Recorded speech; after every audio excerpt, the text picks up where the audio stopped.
Hello and welcome to all my beautiful vibrant souls who are Aquariuses, cross watchers for an Aquarius in your life, or those with heavy Aquarius placements.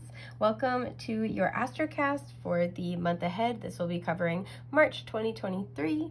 Welcome back to all of my old friends who are familiar with my astrocasts. I decided to switch up my style a little bit, so instead of doing a weekly forecast for all signs, I will be doing monthly forecasts for each of the signs individually. So these ones will be a little bit shorter than my old astrocasts were. But yes, hello, welcome to all my new friends. For all of the folks who have yet to be a part of the magic of astrocasting, I'd like to give you a brief rundown of how it works before we dive in. So as you can see, we have this circular board that is divided up into 12 equal segments, and these represent the 12 houses of the zodiac and their natural areas of rulership. I do want to say this with a caveat that this is the natural zodiac, but this is likely to play out differently for you, or just slightly differently. This may play out differently based off of your personal astrology. So if you are looking to get a more personalized astrocast, please feel free to check out my shop link in the description box below, and you can DM me for a custom reading. Yes, we have 12 areas and 12 houses of the zodiac, natural areas of rulership. And what I do is I reach in to my little jar of teeny tiny tarot cards. Like, oh my God, look at these little babies. Look at this little Six of Cups, little cards, little kid in love. So cute. And I blindly reach in, I grab some cards, cast them onto the board, and interpret the energy of the cards in the area of life that it corresponds to. So with that, let us get started and get a feel for your month ahead, or the month ahead of somebody that you are connected to, an Aquarius that you're connected to. Sometimes, you just want to like creep a little bit and be like, what do they got going on? So sorry, I have this thing where when I close my eyes, I have a hard time like carrying on a conversation. So I'm like trying to like talk while I do this. Okay. I have to say, I haven't opened my eyes yet, but for picking your cards, I was already a lot more like deliberate and slow. So I kind of like this energy. There's something where it's like things are moving at a very nice calm pace, I feel like. Woo, okay. So we have the Knight of Wands in the 6th house. We have the 10 of Pentacles, I'm going to say reversed. For the most part, when the top of the card's facing the middle, this is reversed. So it was, kind of like shifted to the side, but more than not reversed. Pretty much mostly in the 3rd house. I will touch on the fact that it is like, slightly holding hands with the 4th house here. And then when the card is on its side, this is when the energy is in flux. So we have the 9 of Cups bordering the 10th and 11th house. This 9, 10, 11, 12 kind of quadrant here is getting some action in the collective. And the Page of Cups bordering the 9th and 10th house. Okay, so let's see. There's something, I have to say, one of the first things I'm getting is there's going to be, for some of you, there's an offer. This person could be a fire sign, Aries, Leo, Sag, or a water sign, Cancer, Scorpio, Pisces. There's going to be somebody who I feel like comes into your life. I'm picking up a romance vibe, even though we don't really have romance, super like romantic energy on the table. This person could very easily also be offering you something having to do with your career. So those are the two biggest vibes. But this person is a spiritual partner to you with this 9th house and 11th house energy going on. And there's something where I feel like there is, especially with the 10 of Pentacles reversed in the 3rd house, this person might be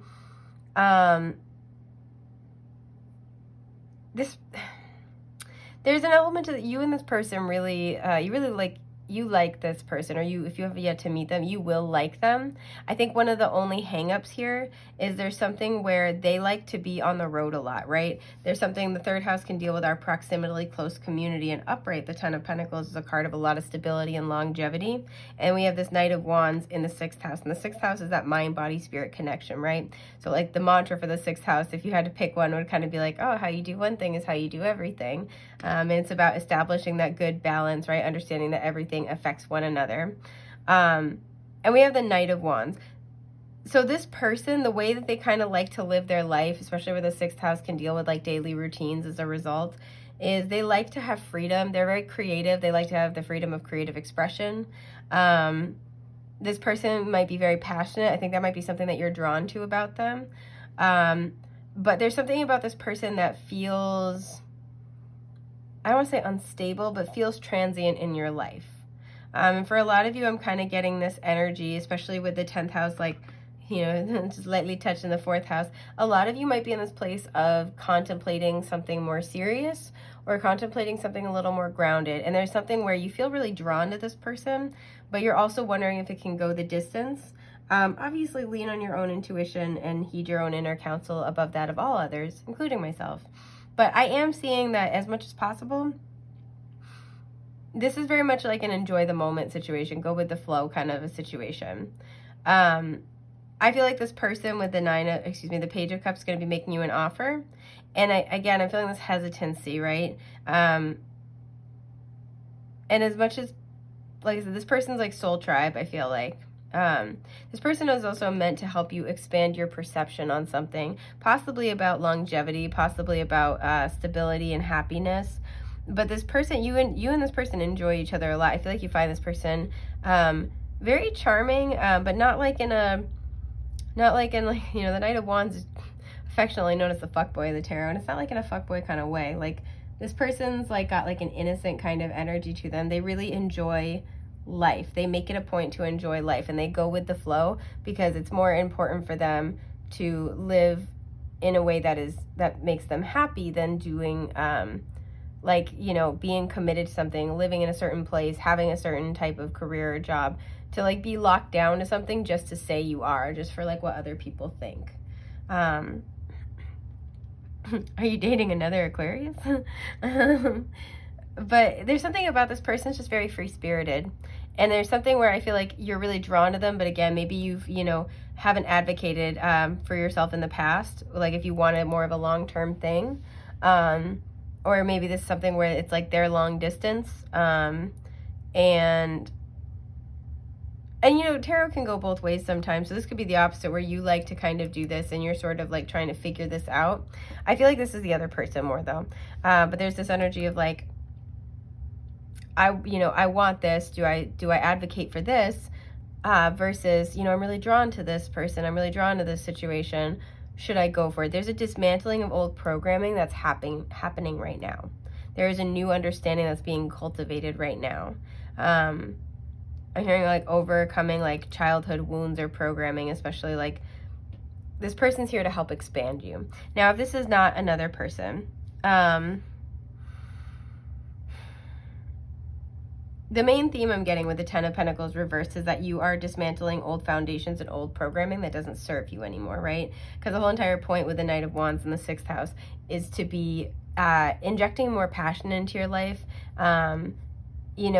If there were any restrictions that you had to deal with, especially surrounding family, or like your hometown or anything about like being locked down in one place, there's something where life is encouraging you to go with the flow, and life is encouraging you to kind of like go after your passions and follow your intuition, and let that lead you, right? And we see this with the Knight of Wands in the 6th house. So in order to help facilitate that, the other thing I'm seeing here is there's somebody who's coming in with an offer, and this might be for having to do with career with the 10th house. But this is also, the 10th house is our legacy.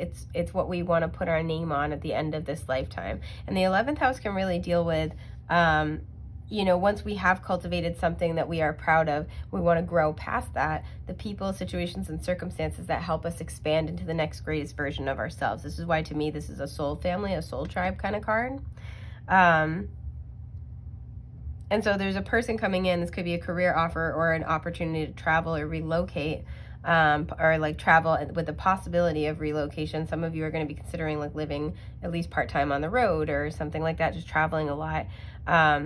This offer is coming in to help you break down old programs. For some of you, you've already started this work, and this is going to be like a welcome opportunity, but there's still hesitancy. There's still fear. You might be concerned about family members that you have to leave behind.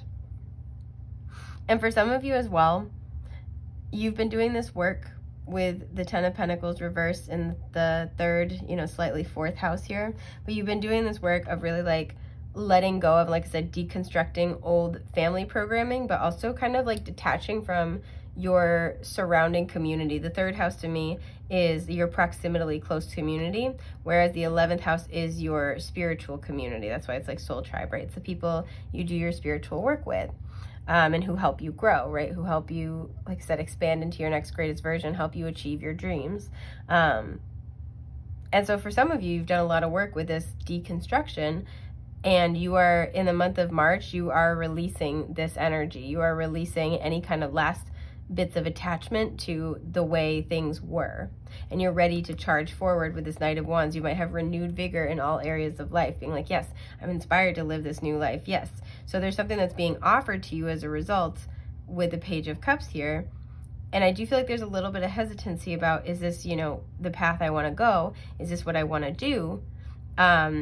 Because you're not sure if it will lead to your wish fulfillment with the Nine of Cups. You're not sure if this is going to be like, is this energy, like, is this what I've been waiting for? And I feel like Spirit's telling you, you know, with whatever this offer is, to go for it, right? The Knight of Wands doesn't hesitate. So there's kind of this energy of like, whatever's offered to you in the month of March, if it feels good, even if you don't know how it's going to pan out, go with it, see what happens, right? Be open to it, like hear what people have to say. If you're not sure how it's going to go, and you know, but you keep feeling drawn to it, like your draw to it, excuse my burp, is telling, right? It's an important, sorry, that's my cat screwing around. It's important, right? So don't ignore those kind of intuitive nudges in that direction, because I feel like this is going to be really good for you. It's going to open up the energy significantly. So I think this is just about everything that I have for you guys for right now. I hope this has been helpful. I'm wishing you a happy, healthy, prosperous month ahead. It's been an honor, a joy, and a delight to get to read for you, and I hope I get to again soon. Take care. Bye.